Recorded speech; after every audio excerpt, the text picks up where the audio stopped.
Betting, the final frontier. These are the voyages of the Bet with the Best podcast.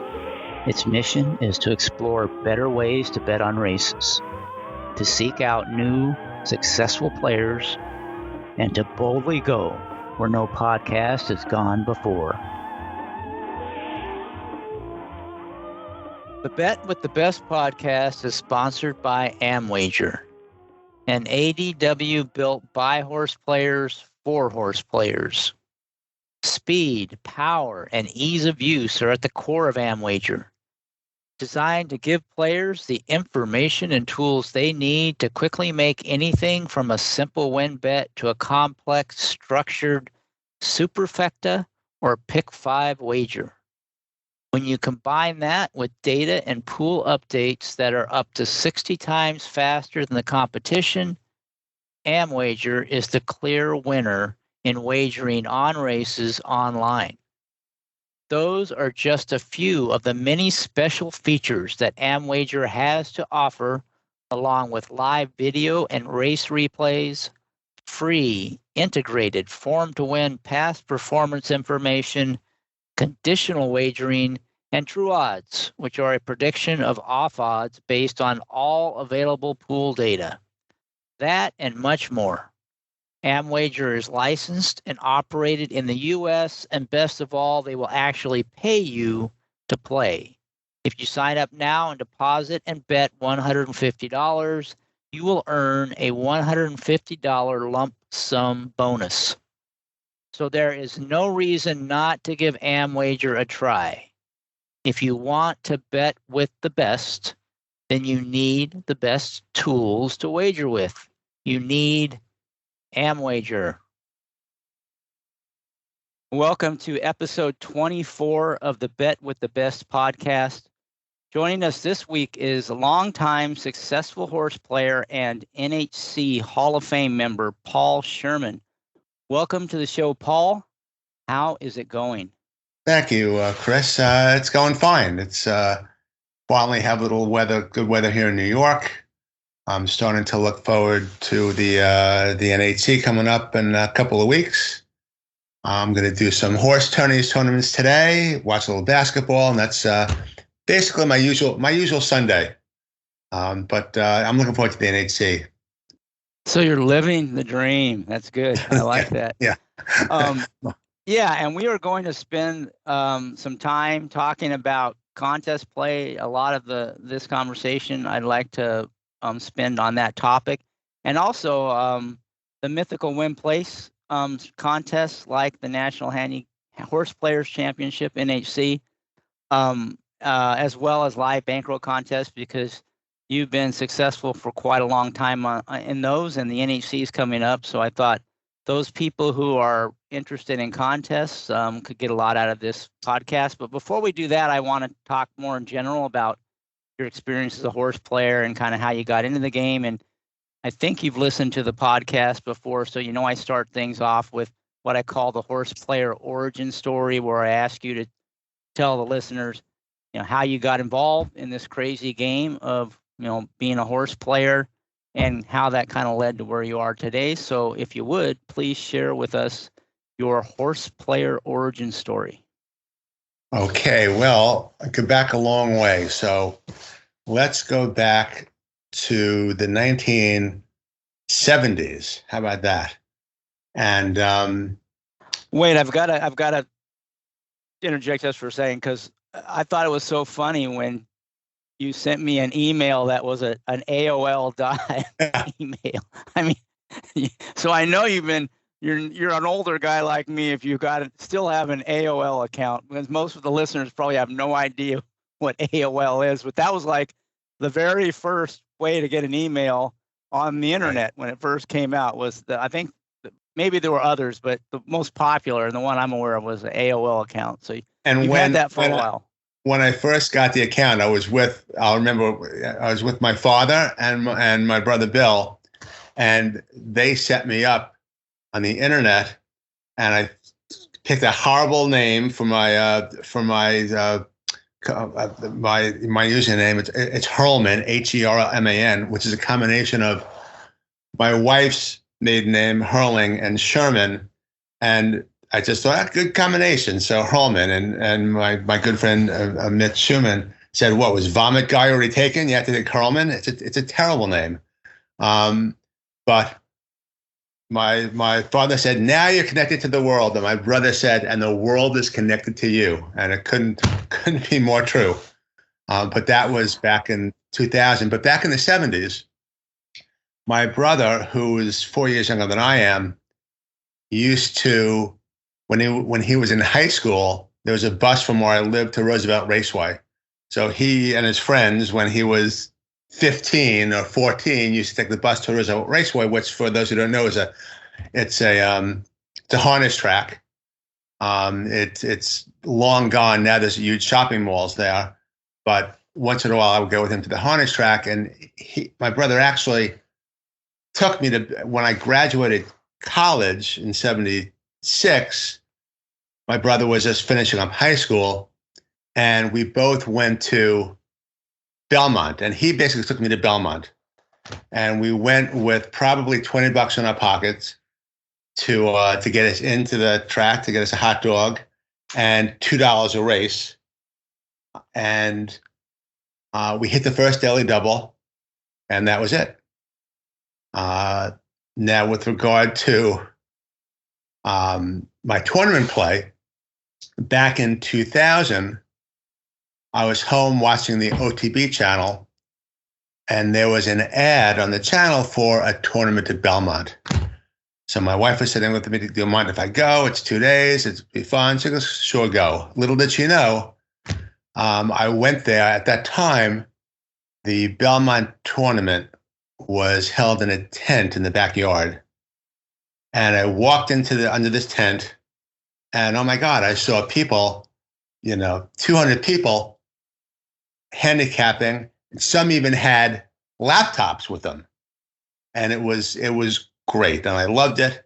I met a couple of good friends there who I'm still friendly with. Wolfson Jr. I met there.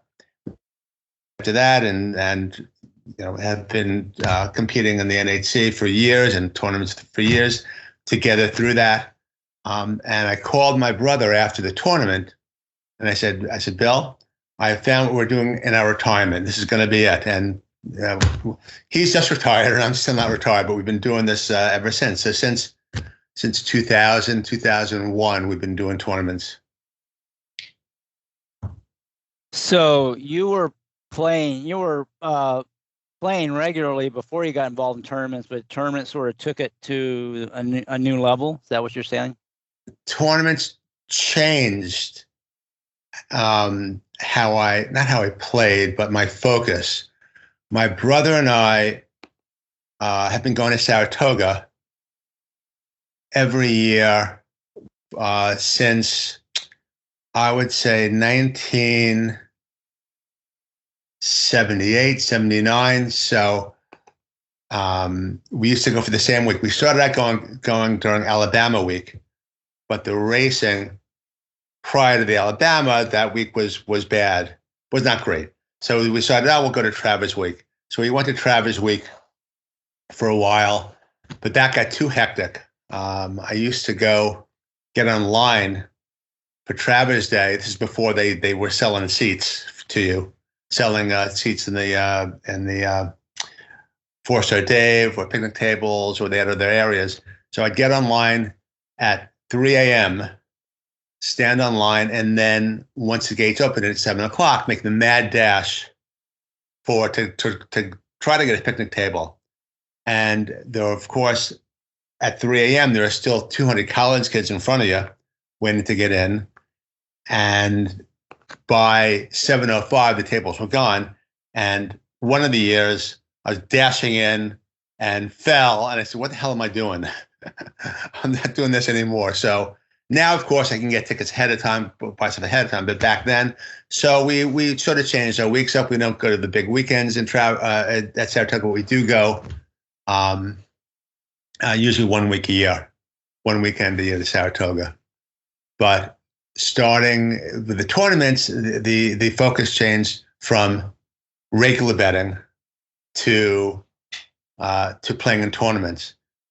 It just seemed like a better way. It was a better way to control your losses, to control your bankroll, because you had an entry fee, and that was all you were risking, and the possibility of winning was a lot greater. And the takeout was usually less than, for the tournaments, was usually less than what would the takeout be if you were doing regular betting. So the focus changed from regular betting to tournament betting, and any betting I do now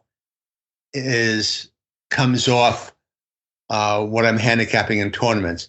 If I usually will only bet the races in the tournaments, but if it's something I really like, I'll play that. Or if there's a pick four where I like two of the races, I'll do that. But for the most part, my regular betting is non-existent. It's all tournament betting or off what I'm doing, off races which I've handicapped in tournaments. So in terms of race selection for you, it's kind of dictated by the tournaments you're in, and your actual non-tournament betting it just comes out of, if you see something that you can't necessarily leverage within the tournament, but you could do betting, then that's when you bet, pari-mutually. Yes, that would be more like, how can this horse lose, or how is this horse 8-1, and that's the horse. That's the horse I'll play. And if I can play doubles with, if I can play win bet, I'll do that. But otherwise, when you're doing the especially the online tournament betting, you are limited to the races that are being offered, and a lot of the time, they're not races you would normally bet. So once in a while, maybe one or two times during the course of a 10 race or 12 race online tournament, I'll see something I like, and I'll play that. But I have to really like it. Otherwise, I'm just playing the tournament. Okay, so I want to get into a lot of detail on tournament play, because I know you have a lot of insight to offer there, but I want to kind of work up to that and just start out by how your handicapping, and betting evolved before you got involved in racing, and then how it might have changed afterwards. But how do you approach, what's your basic handicapping style and tools and philosophy? So you kind of just share that to get us started. My philosophy, and I've shared this, and people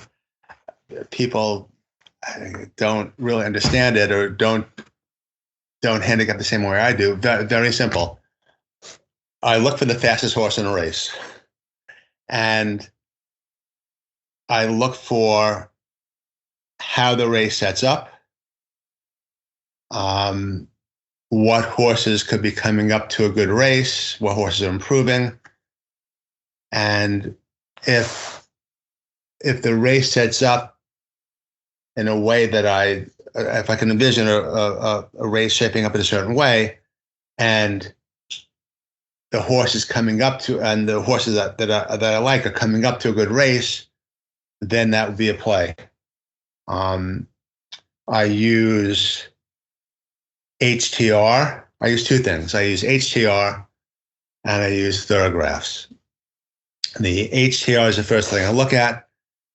And basically, I only use HTR. I basically only use HTR for me to determine a quick setup of the race. I can see who's going to be in the lead. I can see who's going to press. I can see how much speed is in the race. I can see which horse is the best closers in the race, and I get a vision of how the race is going to unfold.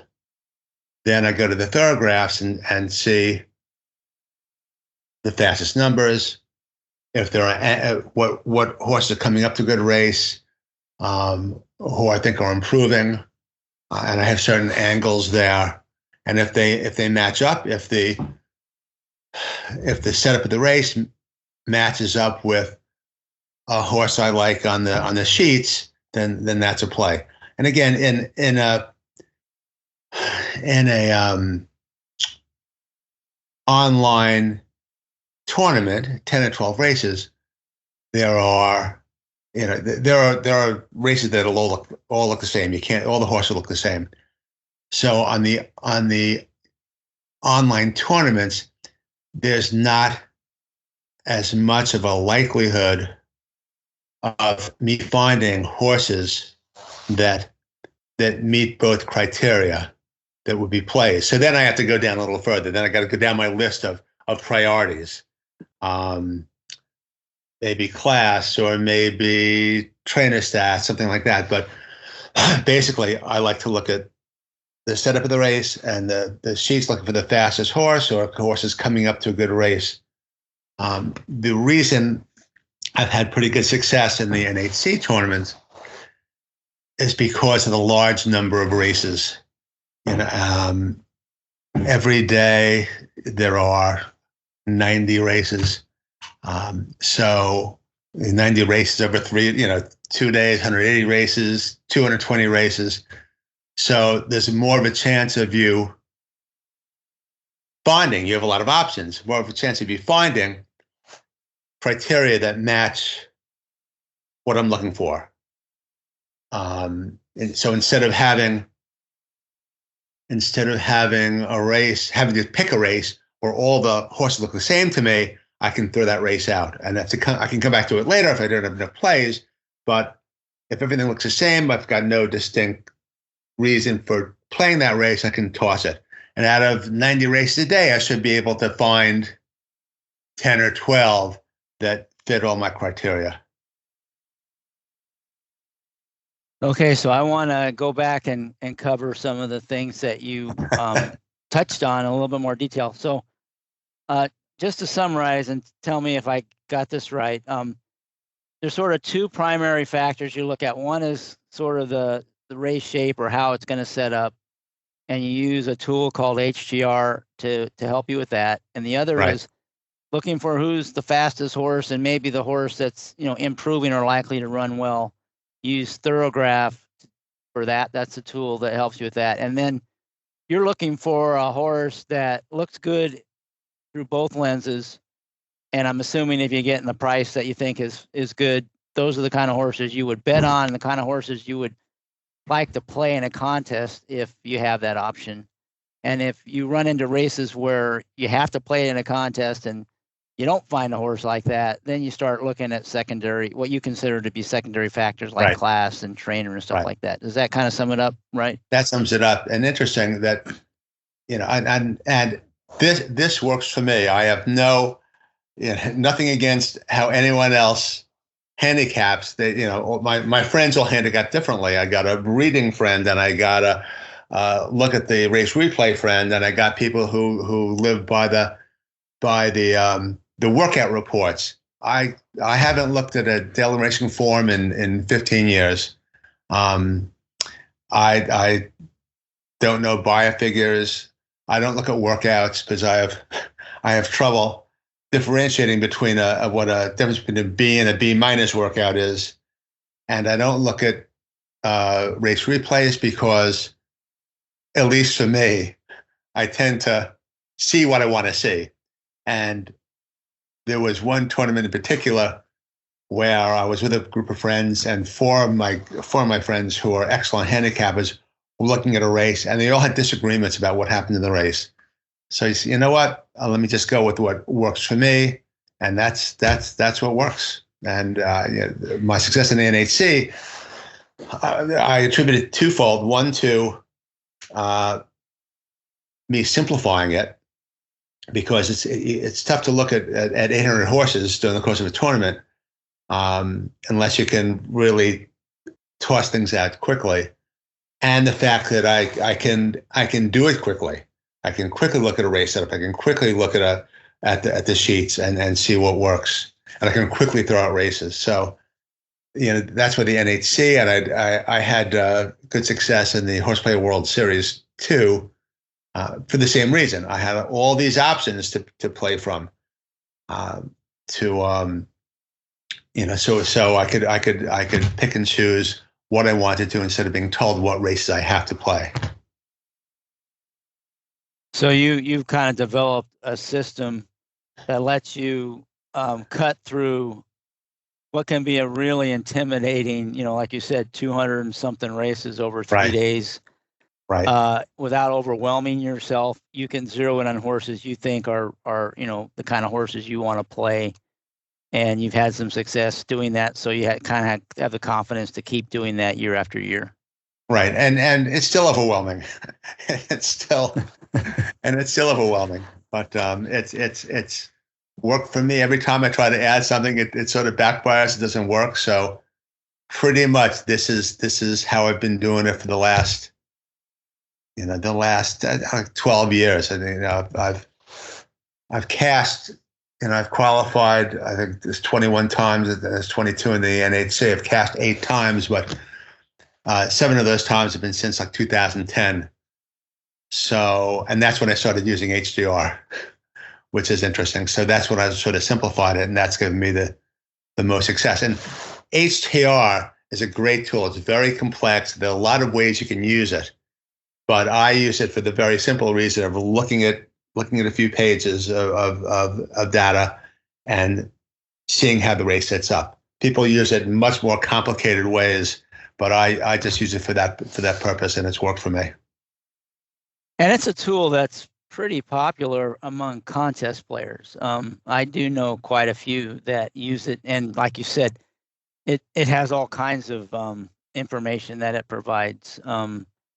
But it's a computer-based tool, right? That Right. That does give information, a lot of information. It's kind of pace centric, but it gives a lot of other information, like on workouts and breeding and stuff like that as well.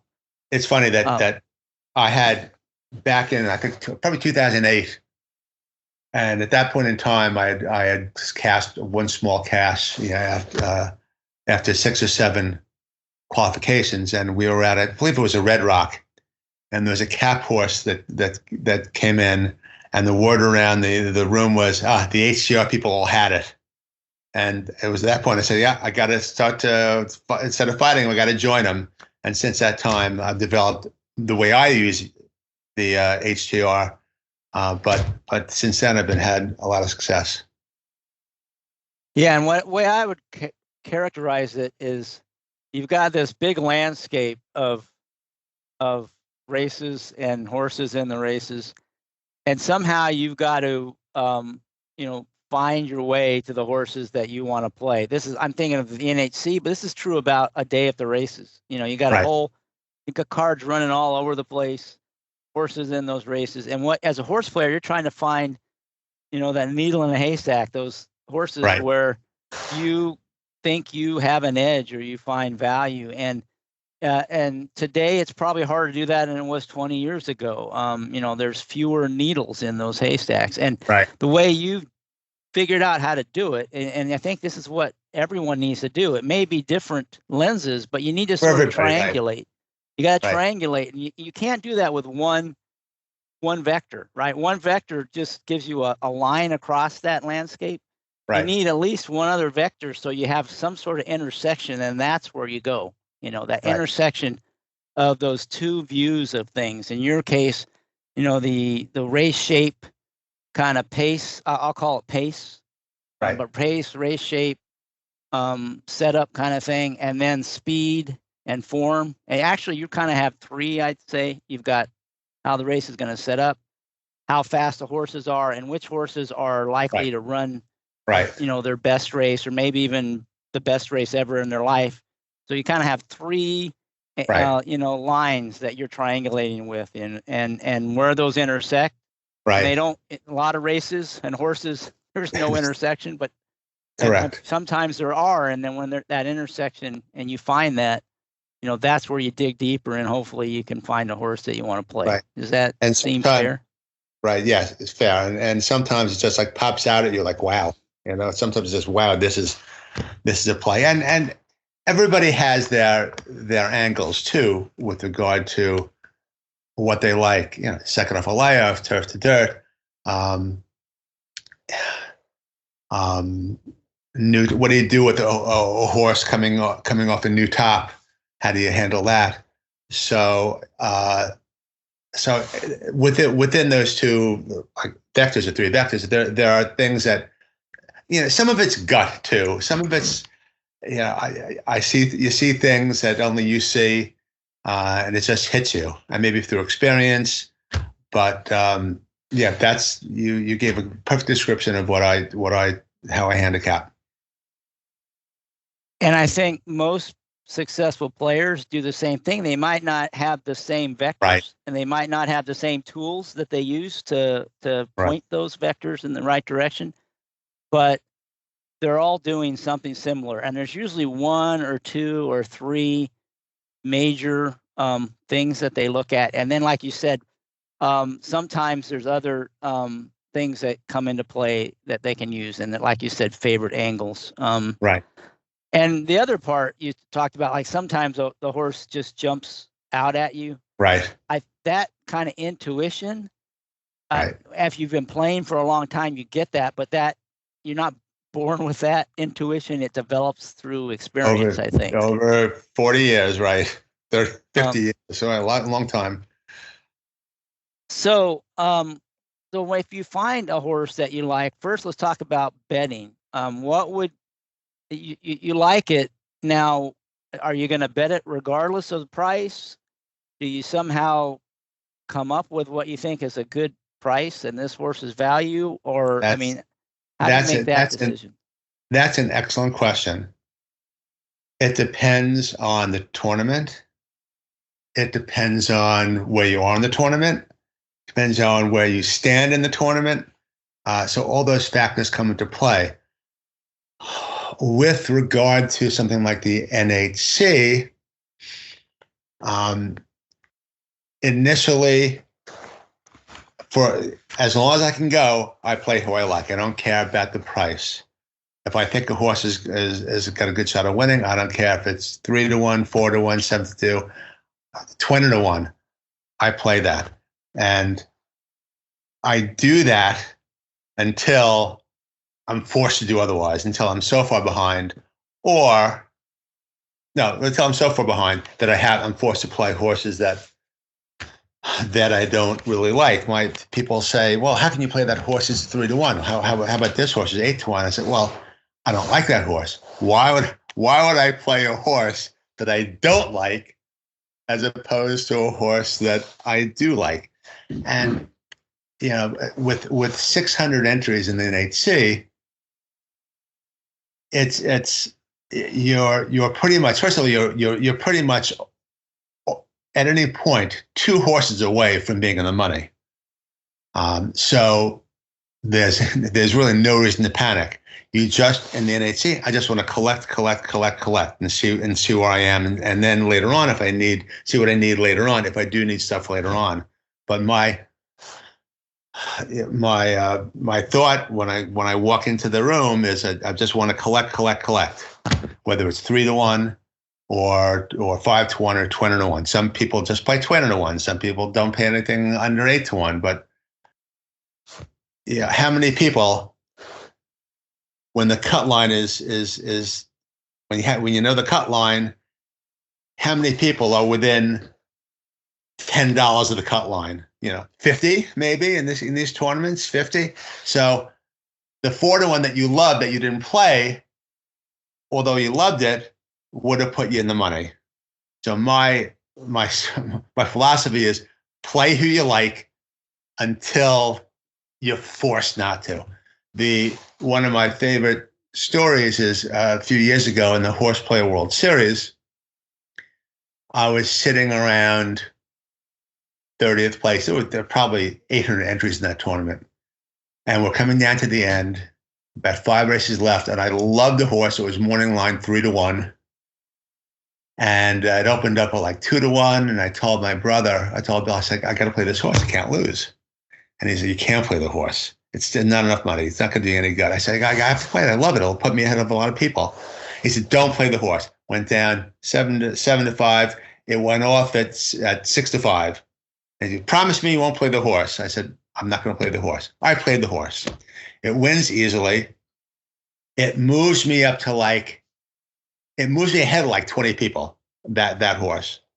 And then 2 races later, I hit a cap horse and came in second. Without that horse that I loved, that put me ahead of 20 of the people, I would have come in like sixth or seventh. So, there's so many people in these tournaments, and my friend Pete Dressens, who sits with us at the NHC, missed the cut 2 years ago by I think 10 cents, and he was debating before that whether to play a 4 to 5 shot. Because it might have been one of the Belmont, might have been when we had the tournament in August, and there was some horse that couldn't lose, and he debated whether to play it. He didn't play it, but that would have gotten him in the money, and he's kicking himself since. So my philosophy is take what they give you, bet what you like, and then until you have to, just keep with your plan. So, and for you, bet who you like in the contest is just really around likelihood of winning. You want to cash and collect as many hits as you can. So you go down to even, like you gave the example of a horse that was almost even money. Right. Until you really are to the point where that doesn't help you at all. Correct. You're going to keep playing those regardless of price. You're not looking for what I would call a value play. You're just looking for horses that are going to win or run second, I guess, and give you, keep adding to your total. And right. Because you figure in the contest world, you're getting value on right. some of these short priced horses because nobody else is playing them. And right. That's moving up steadily, kind of the right. tortoise versus the hare approach on the leaderboard. Well, sometimes, but I could also like a 12 to 1. I could it's just what I like. The horse that's 3 to 1 in the betting is 25 to 1 in the room. So you are outdoing the room if you like a horse and the horse wins. So that's, and I'm also looking for value. So if there's again, it's a lot of feel. If there's a 3 to 1, I really like, but a 12 to 1 who is really close to this one, then I might go with the 12 to 1. But basically, the horses that pop out at me, the horses that hit all my angles, I'll play those horses. Yeah, and you made a good point. I want to make sure I explain what you said when you said it's 3 to 1 on the board and 25 to 1 in the room. In the contest, it's not a pari-mutuel contest in that you're not we're talking about mythical win place contests like the NHC right now. We'll get into the live bankroll a little bit later. In that contest, you're saying that if you look at everyone's plays, because of the nature of these contests and how most people gravitate towards longer priced horses, a short priced horse, if you were just to compute the odds based on the players in the contest and who they played, the odds would be much different than they are on the board. And typically, long shots are shorter in the contest room and favorites are longer in the contest room. And you're saying you can take advantage of that by playing horses you think are really strong favorites, or even maybe not favorites, but shorter prices, because very few other players will be on those horses, beyond those same horses. So, you're moving up the leaderboard and more significantly than you think when you hit those. And if you can hit enough of those over the course of a contest, and like you said, in the NHC, you've got better chance of doing that than you do, say, in a much shorter, like a 10 race contest online. Right. Then that kind of strategy might play in your favor. Maybe not to win, because typically the winners are going to ring up some crazy scores. But in terms of cashing or being, making money and making the cut line, or maybe getting higher up the leaderboard, that's one way to be more consistent and sort of contrarian in a way that would be very different than what you would see in a pari-mutuel wagering, regular pari-mutuel wagering. Right. That's not to say you're not gonna like a horse that's 20 to 1 during the course of your handicapping. That there'll certainly be some longer priced horses that I think have an excellent shot and will play. So it's like a mixture of both. Some people won't play anything under 12 to 1. or 8-1. But so it's really a combination of both. You need the pack is so tight. 10 cents could keep you out of the money. 10 cents could move you on another level in the cashing. So it's really a combination of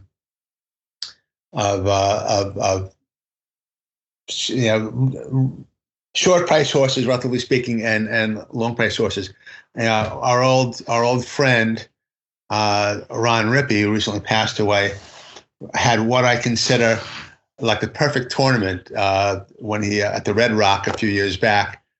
He ran away from the field, but he played it perfectly. He had long shots and even money shots, and played it in such a way that he ran away with the tournament. But he couldn't have won the tournament without having those short price horses in there. So yes, I play what I like. Yes, I'll play shorter price horses, but there certainly will be a number of 12-1, 15-1, 20-1 shots that I will play that I like to have a really good shot to win during that course of the tournament.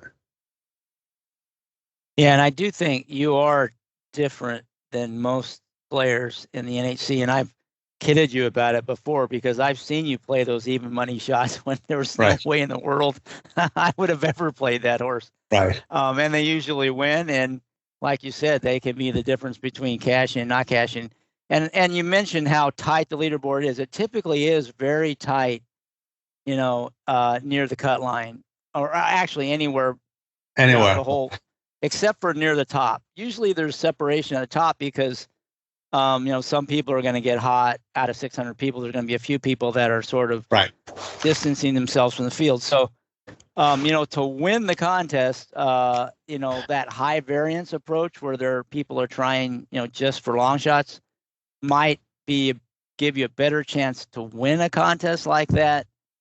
But more often than not, you're going to finish way down the leaderboard because you won't hit anything, or you only hit maybe one or two horses. Whereas the kind of the mix that you talked about, and maybe even leaning towards shorter price horses, you're going to have a lot less variability in your scores and probably a much better chance of making the cut line and cashing. Probably less of a chance of actually winning, unless you couldn't win. You could get unless you get if you get over the cut line relatively early, then you can maybe take better shots. Because once you get over the cut line, the difference in the money until you get to the top 10 is pretty minimal. 45th, 44th, 43rd, 42nd is like $100 difference. So once you're sure you're going to be above the cut line, then you can push for that top 10 is where you really get paid. But the first goal is to get yourself over the cut line. That's at least my philosophy. So you talked about you do that until it's too late to do that. At what point do you panic? When, or not I'd say panic, but when do you start, getting into plan B? Later than you would think, because again, you're really never more than two horses away from that cut line. It's just the horses have to be enough of a price at that point. But I 4 or 5 picks left, maybe 5 or 6 picks left, depending on where I am.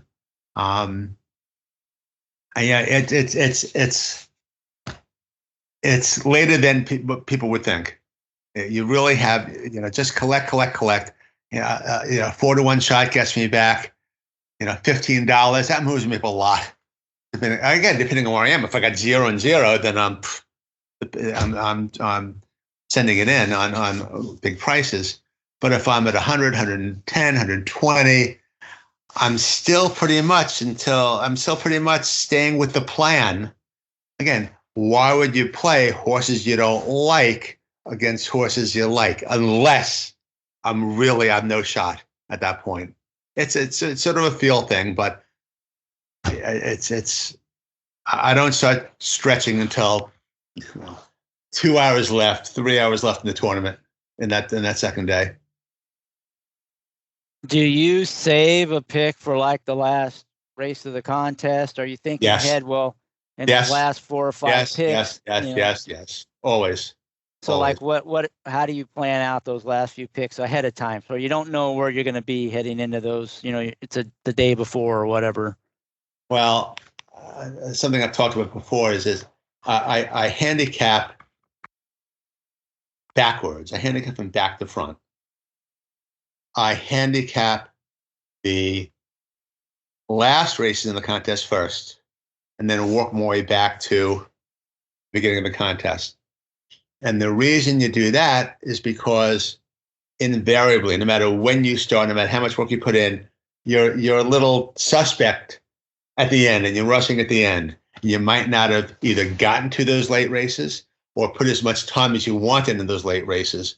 So, I do pretty much zero handicapping when I'm in the room. Nothing. I know what I'm going to play. I got my picks lined up, and that's what I play. So it's important for me to know what's coming up later on, what I like later on, instead of having to decide earlier, well, I like this 4-1. He's like my 10th or 11th choice, but maybe there's a 8-1 I like better later on. So I want to know what's at the end first, and then if I need to handicap anything, I have more time in the beginning to handicap stuff that's early. The race is a little further apart. You don't have that commingling of tracks that occurs in the middle of the each day, where a race is going off every 3 minutes. So I handicap backwards, hopefully to get to everything, but I know what's coming up late. And what was the question again? how do I? Well, pick? so I have to know. I have to know what. Right. I have to on know that last race or two. Do you have like, if I'm in the lead, this is the horse I'm going to play. If I'm way behind, this is who I'm going to play. I mean, do you think about it that way, or I'm just curious how you think about. I look at the options that are available in those later races. Of course, if there's a 5-horse field in last race, it's a Golden Gate, not the best Golden Gate race. The last race, which is unplayable, I will go to the next to last race. But I look for.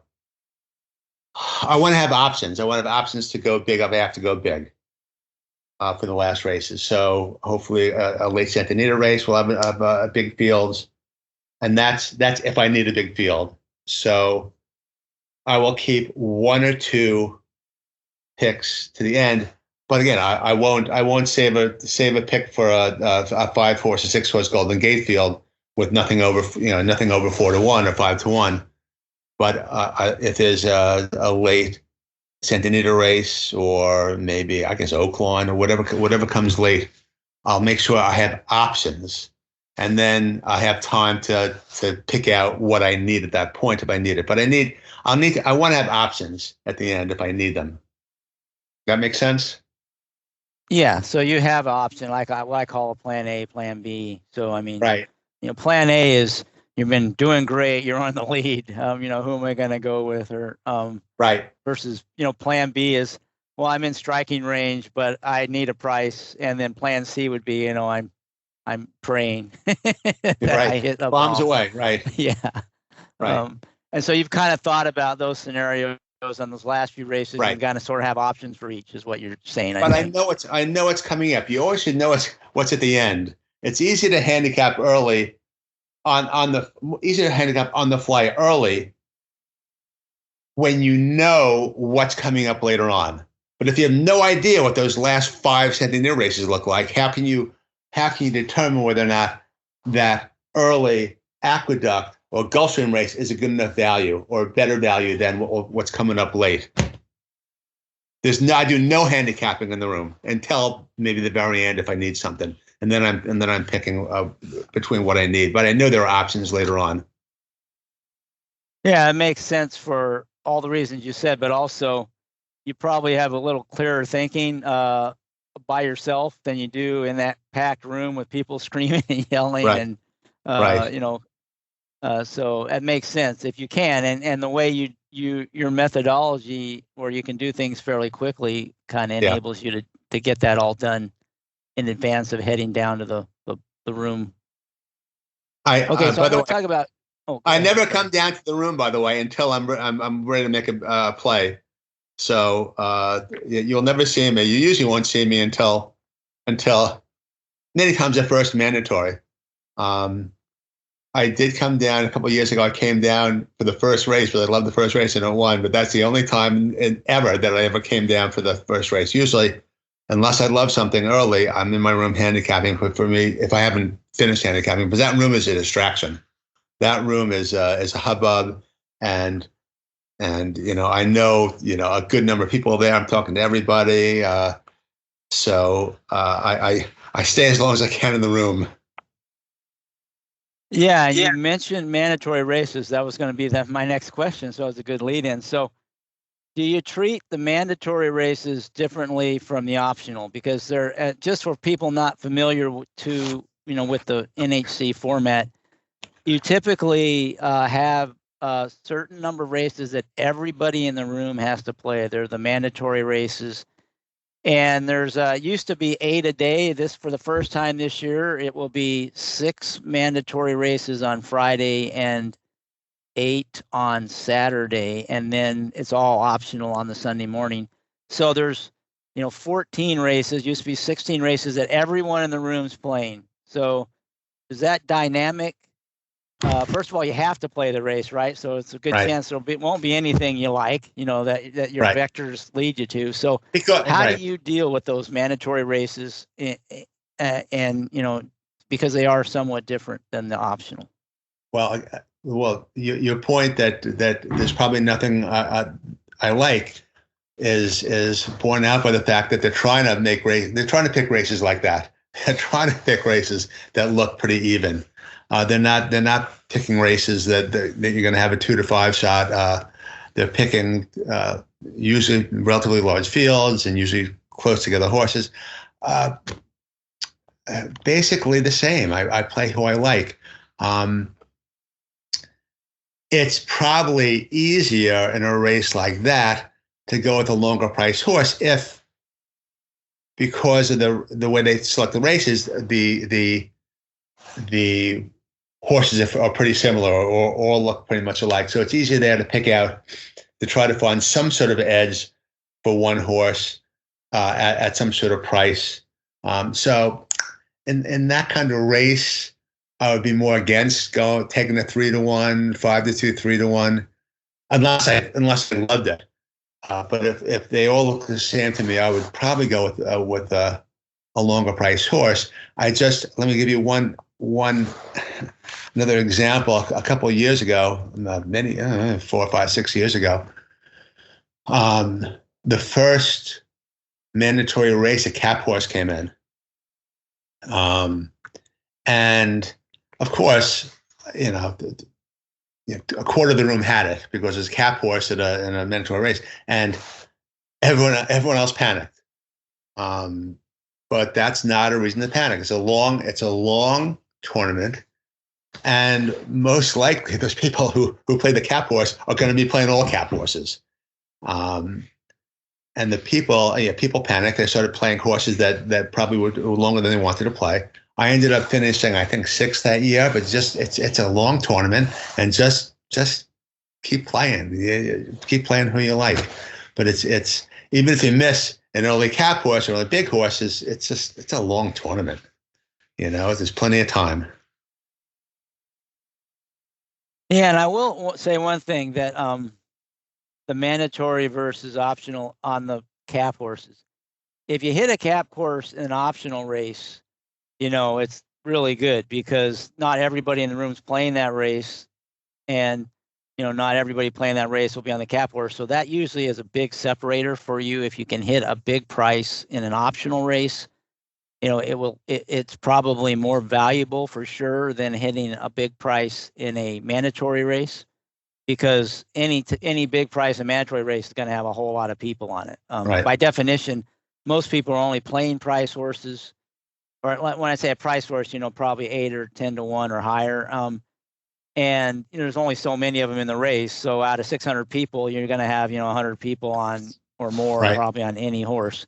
Whereas in an optional race, you might be one of only a few people that have it, depending on the race. And so there's really value in getting those bigger prices in the optional races if you can find them. So in that sense, having playing long shots and optionals maybe sounds better than long shots in mandatory races, just because of the separation value in that. But I will say the other side of that is, if a long shot comes in a mandatory race and you don't have it, then you get buried, right? Like you said, you don't necessarily have to panic, especially if it's early, but especially later in the day, you can get buried by one race, right? And if it's later in the contest. So the risk is sort of a risk thing. The reward of hitting a long shot in an optional race is much greater than a mandatory race, and the risk is lower because if it doesn't come in, there's not going to be 100 people in the room that have some other long shot that kill you. You don't get buried by your long shot not come in. But on the flip side of that, in a mandatory race, it may not be great to have a long shot because so many other people have it. But if you don't have it, you can get buried, especially in the later ones. So you almost need to be a little more aggressive defensively later on in the contest. Defensively is a good word for it. But again, it depends where you are and where you're in the contest. But I mean, even if you're doing well, you don't want to get rolled by one race late. So I mean, you need to kind of think about that. I'm not saying you always play the long shot, but if there is a long shot that scares you a little, you might want to play that even if you're doing well. You might want to play that even if you're not doing well. But so I mean, I do think it's a little bit different way you have to think about things. Like you said, it's always within the context of where you are on the leaderboard and where you are in the contest, in terms of, is it early or late kind of thing.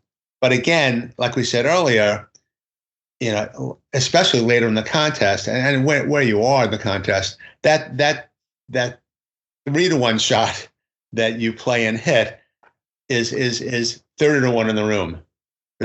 Nobody has that.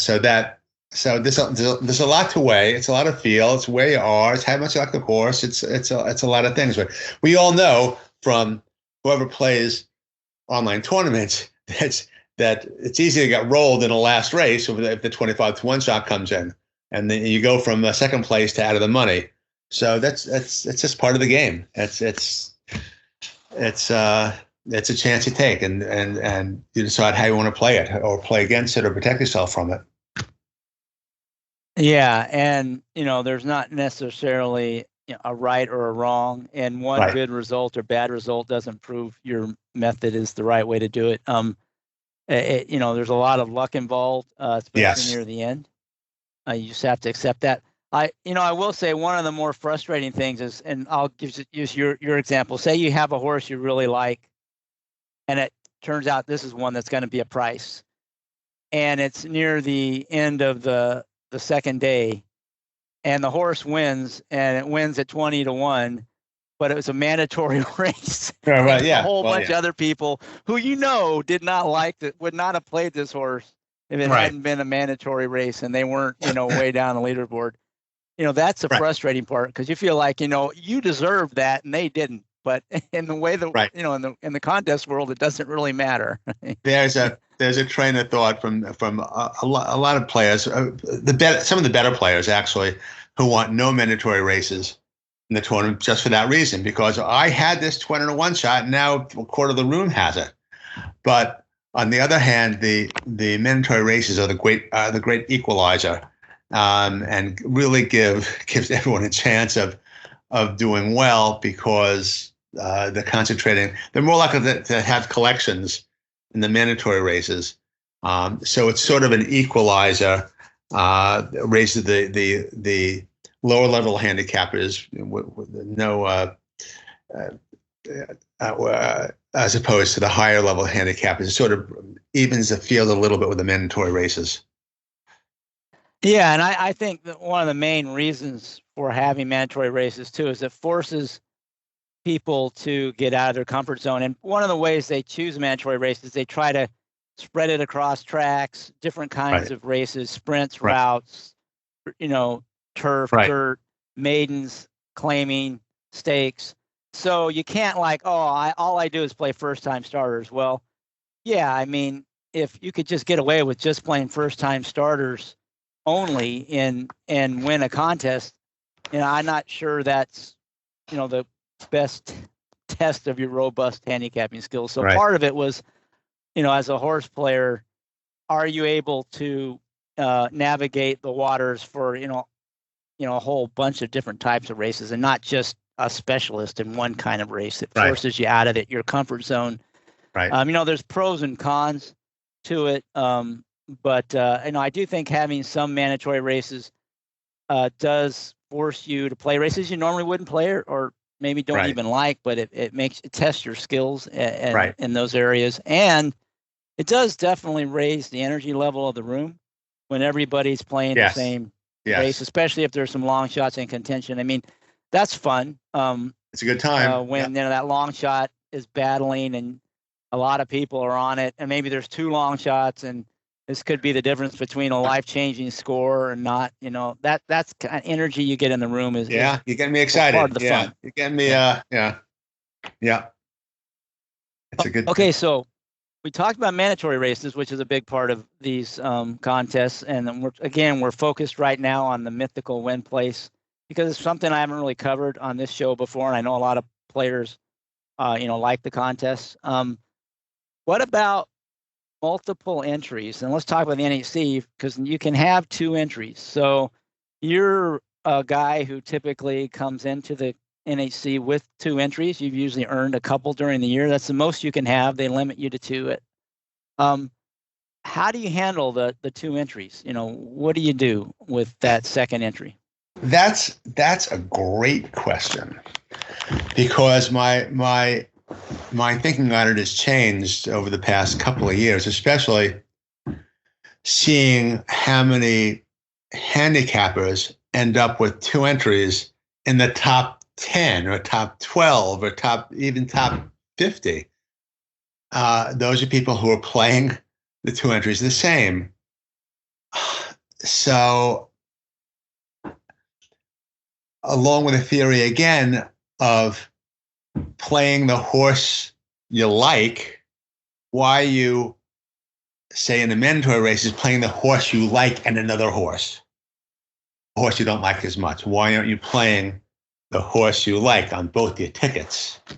Well, because I can cover a long shot that I like, sort of, but the tournaments, NHCs, where I have not been in the money, I invariably have split my tickets. I have 130 points on both tickets where I needed 170. So, and I've played different horses. So that's how I had played it before. I was in the money last year. I played it that way, but maybe I told, I had a few interviews last year where I told some people that, from now on, I'm going to play the same horse on both entries. I don't know if I can do that. I don't know if I can do that. But I'm going to say I'm certainly going to play more plays on the same entry than I have in the past. Well, I usually didn't play any on the same entries. But it's a good question. But I hate split my tickets, and I do that every time. Every time I haven't been on the money, and I've split tickets. And whether I would have had enough if I had played them the same, whether I would have had enough on that one ticket to put me over the top, I haven't calculated that. But there is a good argument for playing both tickets the same, and there's an argument for playing both tickets differently. I don't know. That's my answer, Chris. Yeah, sounds like you've really got that one figured out, Paul. Yeah, No, but right, I right. like the fact you're willing to consider, changing things over time. I mean, I think being flexible makes a lot of sense Yeah, because the game definitely changes. Um, so let's just say you actually did play the same uh horse on both entries this year, and you get to some point, are eventually, like, say you make to the final table and you've got two entries, are you gonna at some oh point yeah, you're probably I'm gonna gonna split split. it, right? I mean, At that you point, I'll know, split.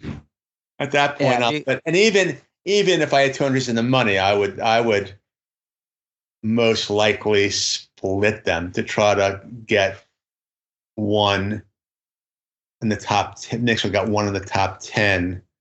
Um, but I believe there was one person in the top 10 last year who stuck with the same picks every time and didn't do that well. I think at that point, um, I think at that point you have to split unless you love something. Unless you love something, some people have. I don't know. I don't know. It's a tough call. I say I'm going to try to play as many as I can in the same ticket this year, but we'll see what happens when I when I'm sitting there. Well, I don't know. I don't know. I hate yeah, split my tickets. I hate split my tickets. I hate it. I hate it. yeah, it can be frustrating. And it might be the hybrid approach where if the horses you Yeah. really love, you play it on both, right? And Right. it's those races where you don't really love a horse, but Right. you can take the mandatories Correct. and That's where you could split that's it. that's what my thinking is now. But again, when push comes to shove, and I'm sitting there, and I'll see what I do. I'll see see how gutsy I am. But I don't know which is more gutsy. I guess playing both in one same ticket is gutsier than being sort of quote safe. Um, so I am leaning towards a hybrid approach. It depends, and it depends what I like. Depends what the handicapping looks like, and what you know. For certain, in the situations, and I do that now. When I have pick and praise online, if there are, I'll always play the same pick and praise. Always play the same on both tickets, except when there are two horses I think have a good two long shots I think have a good shot at winning. Then I'll split. But otherwise, on pick and praise, it's a whole different strategy. I'll definitely play the same tickets unless But I think right, you might have just talked yourself into your strategy in the NHC because those are basically mandatory races. So maybe that's the way maybe you approach the mandatory races, just like you would a pick and pray. maybe again it depends how strongly I feel. But again, if I don't feel strongly, again it depends on how the race sets up. It depends on what I like. It's a terrible answer, but I'll either split them, I'll go hybrid, or I won't split them. There we go. There we go. That's my answer. That settles it. I don't know. I will say that if your style where you're playing the horses you really like for the most part, even in your optional plays, and they're not necessarily big prices, they could be, but they don't have to be. Then playing them both, the same horse on both tickets, makes a lot of sense to Yeah. me. If your strategy is to go for the bombs, and that's kind of what you're doing for the most part, at least early on, then it sort of makes sense to not play the same, play two different horses because Right. that will maximize you're Okay. already playing a high variance strategy. So right. So then what do? You hit one cap horse. So at on one of your tickets. So I've got $80 on one ticket and 30 on the other. Now what do I do?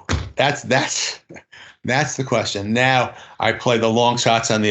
This is why you split your tickets. You play the longer shot on the lower tickets and the shorter shots on the higher tickets, and then at the end of day one, you're sitting at $100 on both tickets. It's my life. That's my. And then yeah, but yeah, I agree with you, but I think we both have had these conversations before at the NHC because we've all split our tickets. But right. my philosophy on that would be, you're the better ticket, you're playing like you only had one ticket. Right. Exactly. And the other one, you're playing a little looser because it's kind of house money. And if you end up hitting some bombs on that and splitting your tickets, it's not like you did any worse than you would have if you only had one ticket. Because if you only had one ticket, you would have gotten the same score you had on that first one. So to me, that second one is just, it's the bomb ticket, an extra shot. Right. And if you get lucky and it's not lucky enough to qualify and your main picks didn't stunk it up for the rest of the contest, you wouldn't have done any better. Okay. Other way, right? Now here's my question to you. Okay. No, I forgot my question. Right. Go on. You asked me a question. I'll come back to that. Now I forgot my question. All right. Well, anyway, so to me, when you get that bit separation between the two tickets, and the fact that the other one might catch up to it, your lower ticket, you might not hit something and catch up. That doesn't mean you would have done better with one ticket, because your one ticket would have been, you're playing, if you're smart, you're playing the ones you would have played if you had only one ticket on your best ticket. So here's I remember my question. Here's a question for you. Okay. So you've got one ticket with 90 and another ticket with 30, and you got two entries. Do you play the same race with both tickets covering different horses, or do you play different races? Well, like I said, I would just play my first ticket like I only had one ticket. All right. Right. So then on the other ticket, you can do whatever you want. It depends on what your style is. But I would, my one firm rule is play that first ticket as if you only had one ticket. So don't worry about the other ticket. Just pick the horses you want and then do whatever you want with the other ticket. So on the other ticket, do you play that same race covering two horses in that race? I don't think it matters. Like I said, you can whatever you want to do. Right. If it's a race where you think there's two horses you like, of course, then sure, do that. Play the second one. But if it's a race where you only like one, and that's a horse you would play if you only had one ticket, you play on the one ticket. Agreed. Right? I agree. So to me, at the end of the day, if you ended up failing to cash and you split across two tickets, if you did what I described and you always play, that ticket where you got separation as if you only had one, then you would not have done any better. Wouldn't have mattered if you had only had the one ticket. Splitting tickets just because you got lucky and hit something on your second entry. Right. But it's not like you would do better with only one entry. That's my argument is. Yeah, and if that's true, then you're not playing the two tickets right, because you should be playing the horse you would have picked on one ticket on that. Correct. I agree. Ticket. You're not playing the horse you like on your worst ticket for sure. So I don't think you're like, when you split tickets, I don't think people are really missed out on anything. They just, their top picks didn't perform the way as well as their second choices, and that's just, it happens to us, betting too. You like, there's two horses you kind of like, one you like a little better, and the other one wins, and you bet the one, one. That's just that's life. That's racing. That's I just think that what crosses my mind is that if I like a horse in the race, then maybe I play another horse covering two horses in the same race. But and then of course I lose track. Wait, I got 4 plays left in this ticket and 7 plays left in this ticket. So it's. And if that's, it's a dance. Simplify. Yeah, you want to simplify, and you've got a ticket that's doing well and one that's not, then simplify and just focus on the one that's doing good, and maybe just put a bunch of bets in early on the other one, and if you get lucky, you get lucky. But focus on your main ticket. I mean, if that's confusing you or frustrating you, you're doing it to yourself. Just think of that second ticket as a gravy, and focus on the good one. Until it becomes your first ticket, right? Right. If that happens, great. You lucked out. Right now you've got ticket. Yeah. And now if you got 2 good tickets, maybe you play the same. You go back to the starting. It just depends. But I do think this lament about splitting tickets just means that your top pick, was underperforming in the last part of the contest, and you got lucky on your second choices. It doesn't really mean you would have done better if you had only played one entry. That's the point. A conversation I have with my brother, every year, then they say, I have this on my good ticket. And now my good ticket is my bad ticket. Now my bad ticket is my good ticket. You know, always it's always it always comes up. Yeah. Yeah. I'm gonna do the hybrid. I'm gonna try the hybrid this year. Again, it depends on what I like. Tim is how much I like. You know what I like. So. All right. Well, good luck. And so so two more things on the kind of the NHC final table. You get to the final table. Is that going to change with the top heavy kind of prize pool?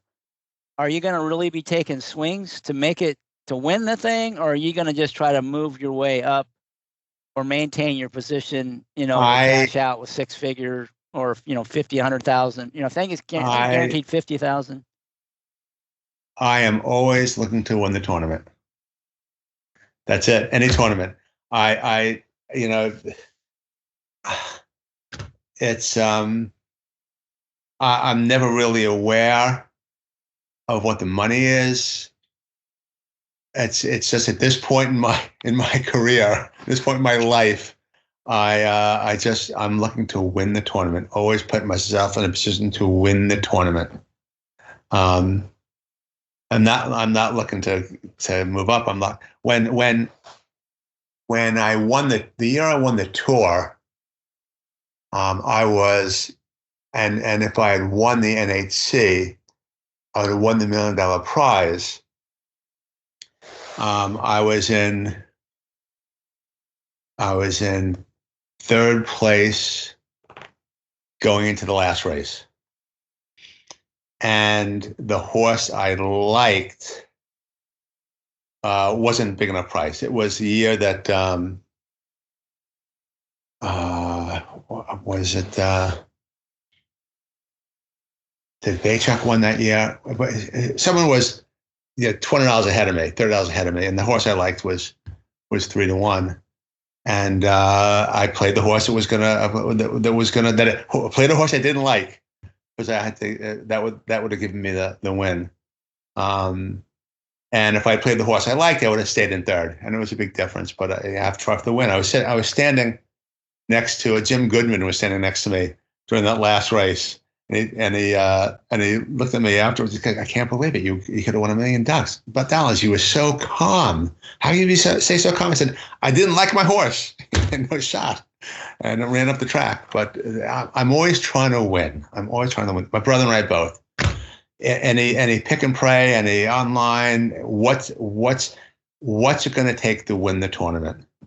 My brother won a tournament last week. He's qualified. He won the Expressway tournament last week. And he won an entry into next year's NHC. So good for him.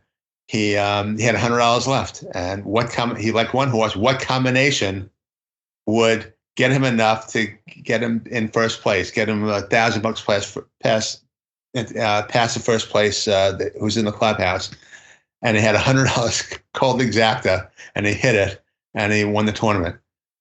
He wasn't trying to. It would have been easier for him to try to get into third or second. Because a person in the lead had like $1,000, $1,500 lead, but the goal is always try to win the tournament. I played trifectas to get above the guy, and he hit the one cold exacta for like $7,000 and won the tournament. Always trying to win. Always trying to win. So you mentioned your brother Bill, who's another excellent player. What sort of relationship do you guys have? Do you help each other out? Do you bounce ideas? Are you totally different? I mean, how do you two approach it? And do you have the same style? Does he help you at all in terms of getting ready? I mean, I'm just curious what that relationship is in terms of, betting or playing contests. And for you guys, it's primarily contests. We help each other out. He pretty much does different things than I do. He knows what I do. He can pick out my horses. He knows what I'm going to play. He says, I know you're going to play this horse because he's, second off a layoff, 3-year-old to 4-year-old, blah, blah, blah. And he's, best closer in the race. But so we'll help each other out mostly with strategy, and mostly with because we'll like different horses. We like a lot of the same horses. He uses HTR. He doesn't use the thoroughgrass as much as I do. He doesn't think he needs. He thinks he can figure things out on his own, as far as the numbers. And he looks at race replays. He's looking at comparative class ratings of horses. I'm not looking at any of that, but he's looking at all that. So we'll have different picks. We have a number of the same picks, but mostly different. But the strategy, what we talk about is what we need to win. He's very good with figuring out. He can figure out what a horse is going to pay to place in an instant. So he's going to tell me, well, if you play this horse, you could win with if it comes in second. If you play this horse, then this might put you. Play this exacta. Don't play this exacta because it won't give you enough to win. Play this exacta. There are times when I'm just playing. We're just playing horses based on the prices, depending on the tournament and what. We'll play like my brother played who he liked to win. He'd love the horse to win. What's going to be a good price underneath to win the tournament? That's how we played. When I won the Monmouth Picky Prize a few years ago, I loved the horse to win. It's a 3-to-1 shot, and I had $300 left on my bankroll. So what horses underneath would give me enough to win the tournament? So I played basically the 3 and longer shots underneath the horse I liked, and the 20-to-1s underneath hit. Not necessarily because I like that horse. I love the winner, but because that would put me over, and I won that tournament. So we help each other out with more numbers, more payoffs of what we need to do well. Than I could tell him who I like. He can tell me who he likes, but that usually won't change our opinions. He will never change my opinion.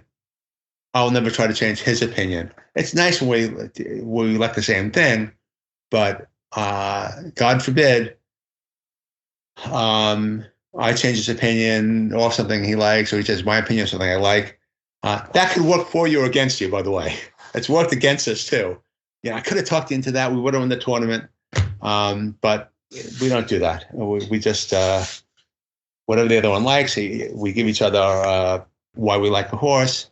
And basically, usually we stick with what we initially picked. Was that the question? Yeah, I was just curious. So do you think it helps having that second opinion, yes. Or does it just confuse you? Because, like you said, it could work either way. It could work either way. If you like the same horses, fine. But if you like a different horse, do you start second guessing your opinion, or you stick? I'm just curious. Unless he can convince me, he won't talk me off a horse that I love, like the 6-to-5 at the Horseplayer World Series. But if I'm ambivalent, he could talk me on to a horse that he likes, or vice versa. But it doesn't really happen that often. I'm sitting at a table in NHC with a lot of great players, and the opinions are going back and forth. I'm sitting with Wolfson Jr., who's the breeding expert. So a lot of opinions and ideas are going back and forth, and it all goes into the mix. But as far as this. We work together. It helps, and it helps mostly with what do we need for this at this point, and the odds. He can all right. come. Yeah. So he's a little better on the quickly doing the math for you. Oh yeah. If you've got a horse you like and you need to figure out how to play him, right? He can tell you what the options are. Right. He also we like to play in live tournaments. We like to play doubles. And he's good at figuring out what the odds are going to be on a horse in the second race based on the doubles and what. And so we're how much? Well, if I put $200 in this double, how much will that go down? How will that impact the payout in that race? So he's very good at that. I'm not. So I want to talk about the live contest in a second, but I did have one other. Anything else on the NHC before I change the topic a little bit? Anything else that we haven't covered? Just be prepared. Just have fun. Be prepared. Don't panic. That's what I would. That's my advice. Don't go into the room needing to handicap because you don't have time.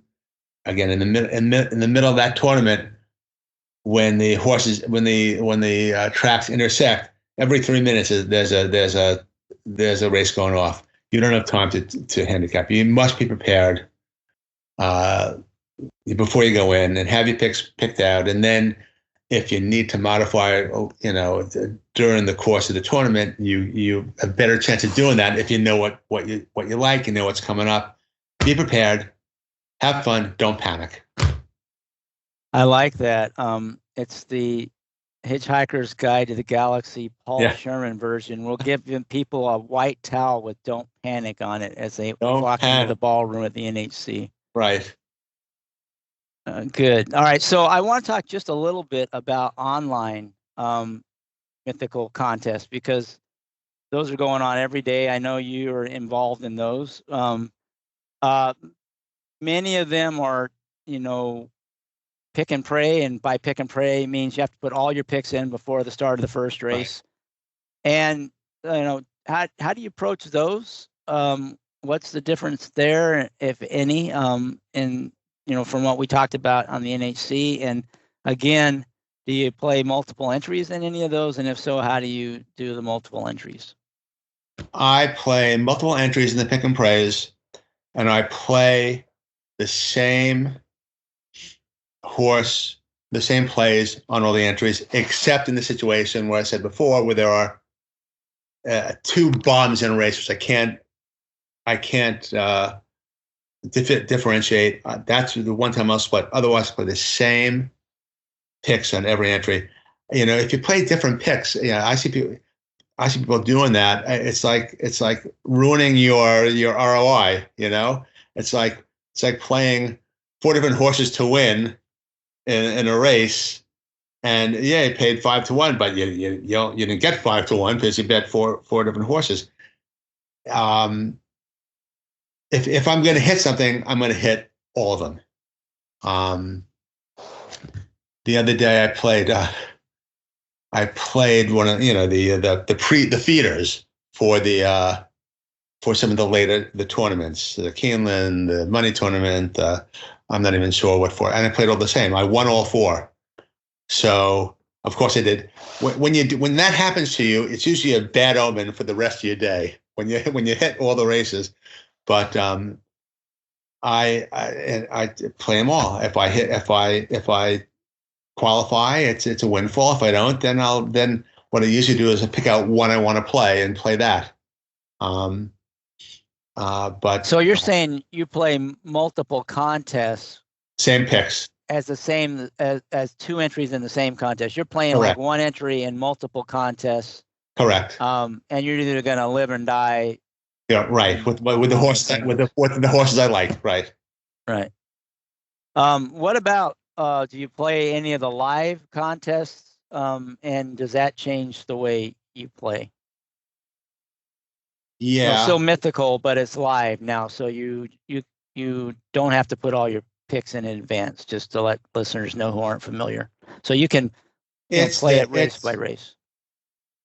I would be more likely to play different horses, depending on where I am. Try to play the same horse, but more likely to split. Those tournaments, the prize is so top heavy. You're not really trying to come in second and third, or third and fourth.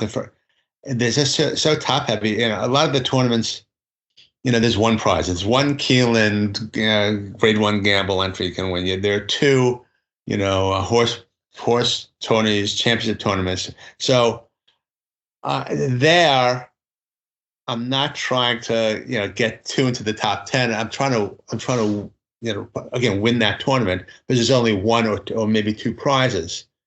So in the live mythical, I would play different horses. If I'm playing if I'm playing one tournament, two entries, I would play different. If I'm playing one entry in two tournaments, I would stay the same until I need to go different.